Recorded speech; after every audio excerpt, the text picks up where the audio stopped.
How to fix Google play games not opening problem. तो दोस्तों यदि आपको भी ये प्रॉब्लम जो है अपने गूगल प्ले गेम्स पे आपको आ रहा है और आप जो है परेशान हो चुके हैं इस प्रॉब्लम से और कैसे आप सोल्व कर सकते हैं, इस वीडियो में मैं आपको बताऊंगा। यकीन मानिए कि दोस्तों इस वीडियो के अंत तक जो है आप भी अपना प्रॉब्लम को 100% सोल्व करेंगे और आपका ये गूगल प्ले गेम जो है वो प्रॉपरली आपका काम करने लगेगा। ठीक है, तो दोस्तों ये प्रॉब्लम को आपको सोल्व करने के लिए देखिए दोस्तों, मुझे कुछ देर पहले ही ये प्रॉब्लम हुआ था। ठीक है, तो आपको ये क्या करना है, आपको जो है सिंपली जाना है अपने मोबाइल के सेटिंग्स पे।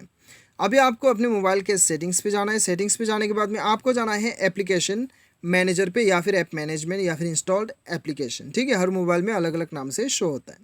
बेसिकली आपको एप्लीकेशन में आना है। उसके बाद में दोस्तों यहाँ पे आपको ढूंढना है आपका गूगल प्ले गेम्स। तो चलिए हम अपना गूगल प्ले गेम्स जो है ढूंढ लेते हैं। गूगल प्ले गेम्स यहाँ पे आ चुका है, इसके ऊपर आपको क्लिक करना है और यहाँ पे दोस्तों आपको सिंपली फोर्स स्टॉप इसे कर देना है। उसके बाद में स्टोरेज यूसेज में जाना है और यहाँ पे क्लियर डाटा में क्लिक करके इसे क्लियर कर देना है। उसके बाद में बैक चले जाइए और यहाँ पे परमिशन पे जाके परमिशन जो है यहाँ पे आपको कॉन्टैक्ट का परमिशन है, इसे अलाउ कर देना है। बैक चले जाइए और यहाँ पे डाटा यूसेज स्टेटस में जाके यहाँ पे नेटवर्क परमिशन पे जाके आपको wifi and mobile data select कर लेना है। उसके बाद में दोस्तों अपना मोबाइल को एक बार रिस्टार्ट कर लीजिएगा। उसके बाद में दोस्तों अपना गूगल प्ले गेम्स जो है इसे खोलिएगा, आपका काम करने लगेगा। ठीक है, उम्मीद करता हूँ आपको वीडियो पसंद आएगा। Thanks for watching.